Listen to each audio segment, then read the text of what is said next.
নমস্কার বন্ধুরা, তোমরা সবাই কেমন আছো? আশা করি ভালো আছো। এখনের সকালটা এখান থেকেই শুরু করলাম। আর ডলিজ ওয়াইটি ব্লগের নতুন আরও একটি ভিডিওতে তোমাদের অনেক অনেক ওয়েলকাম এবং ভালোবাসা। আর আমার সকাল সকাল বিছানাটা গুছিয়ে নিচ্ছি।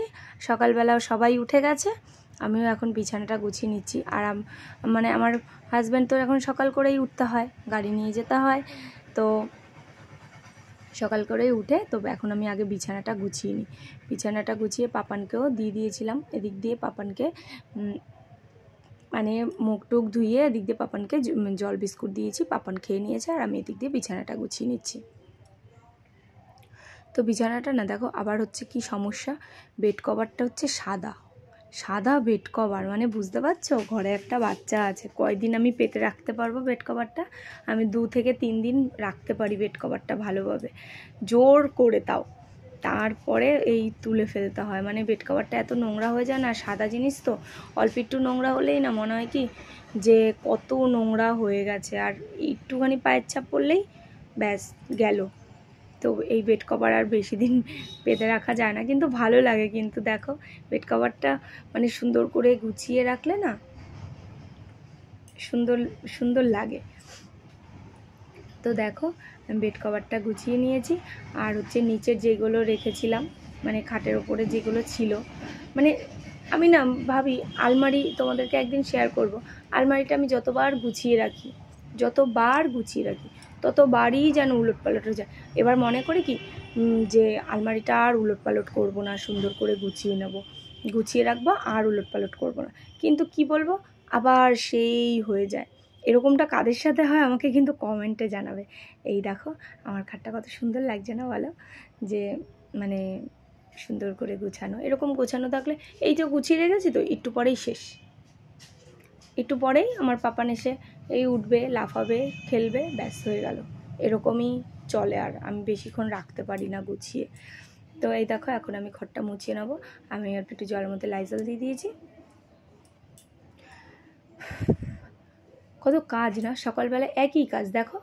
এই সারাদিন আজকে এরকম কাজ করলাম তো আবার পরের দিন ঘুম থেকে উঠলেই আবার সেই সকালবেলা রান্না করো, খাও, ঘর গোছাও, ঘর মোছো, এই চলছে কিন্তু আমাদের জীবনটা, এই চলছে।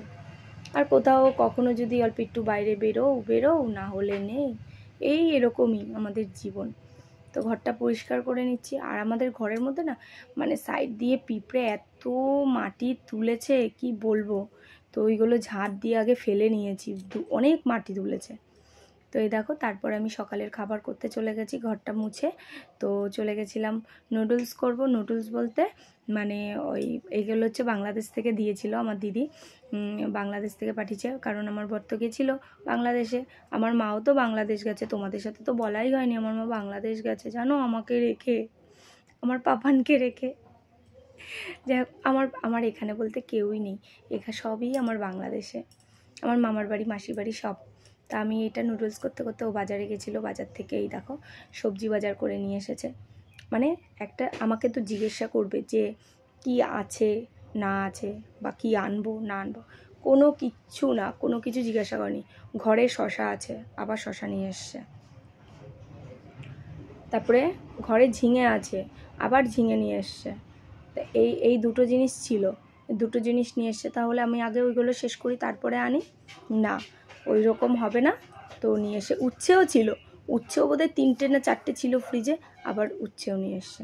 তো এখন আমি ওইগুলো গুছিয়ে রেখেছি। আর এখন আমি হচ্ছে কুমড়োর ডাঁটা শাক করব, ওই আগা ডোগা দিয়ে শাক হয়, ওই শাক করব। আমি ভেবেছিলাম আজকে মানে শাক করব আর ডাল করব আর ভর্তা করব, ইলিশ মাছের ভর্তা করব। তো আমি আবার বললাম যে এগুলো তো হবে, তো বললো না আমি সবজি এনেছি, সবজি করতে হবে। তারপরে কি করলাম, প্রেশার কুকারে ডালটা বসিয়ে আমি এর মধ্যে মানে অল্প একটুখানি পুঁই শাক,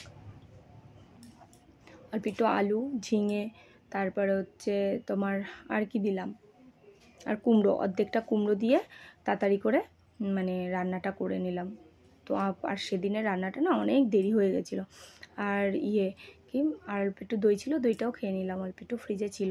এই দেখো আমার রান্না হয়ে গেছে, আর রান্নাটা প্রায় 2:30টা বাজে, তখন আমার পাপান খেয়েছে, দেরি হয়ে গেছিলো। দেখো ভাত করেছি, এই যে নিরামিষ তরকারি করেছি, আর হচ্ছে ডাল, আর ওই যে আঁকা ডোকার শাক করেছি রসুন সম্বার দিয়ে, আর হচ্ছে ভর্তা করেছি। এটা কিন্তু বাংলাদেশের ইলিশ, কাউকে বলবে না। এই ভর্তাটা করেছি, তো ভালোই হয়েছিল।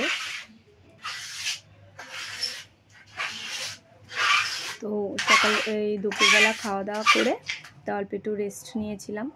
অল্প একটু ঘুমাইতো না দুপুরবেলা, অল্প একটু শুয়ে টুয়েছিলাম। তো বিকেলবেলা 5টার দিকে, 5টা সাড়ে 5টার দিকে পাপানকে আবার অল্প একটু নিয়ে বসছি পড়াতে। তো এক ফোঁটাও পড়তে যায় না, পড়তে বসলেই বলে আমার ঘুম পেয়েছে, এই পেয়েছে সেই পেয়েছে, তো পড়তে চায় না। তো আমি অল্প একটু পাপানকে নিয়ে পড়িয়েছি। তো পড়ানোর পরে পাপানের দুধ, আমার চা, পাপানের প্রথম দুধটা জাল দিয়ে পাপানকে ঠান্ডা করতে দিয়ে দিয়েছি, আর এদিক দিয়ে আমি চা বসিয়ে দিয়েছি। আর পাপানের দুধের মধ্যে অল্প একটুখানি পিরিয়ডস দিয়ে মিশিয়ে ওকে দিই সন্ধ্যেবেলা। তো সন্ধ্যাবেলা দিয়েছি, আর হচ্ছে সন্ধ্যাবেলা আর চা দিয়ে আমি খেয়েছি রুটি, স্লাইস রুটি। এটাও বাংলাদেশ থেকে পাঠিয়েছিল, এত দারুণ না খেতে, কি বলবো, সত্যি খুব দারুণ স্লাইস রুটিগুলো খেতে, মানে কি বল, আমাদের এখানের মতন না, খেতে খুবই ভালো। তো আমার ভিডিওটা আজকে এই পর্যন্তই। আমি চা খাই, তোমরা আমার চ্যানেলটা সাবস্ক্রাইব করে দিও, আর ভালো লাগে লাইক করে দিও, একটু কমেন্ট করে দিও, ঠিক আছে? ততক্ষণ তোমরা সুস্থ থাকো, সাবধানে থাকো এবং ভালো থাকো। আবার দেখা হবে পরবর্তী ভিডিওতে, আবার নতুন একটা ভিডিওতে, আর সেটা খুবই তাড়াতাড়ি আসবে। তো টাটা সবাইকে। এখন তো গুড ইভিনিং হয়ে গেছে, রাতেরটাও জানিয়ে দিলাম, গুড নাইট। তো টাটা।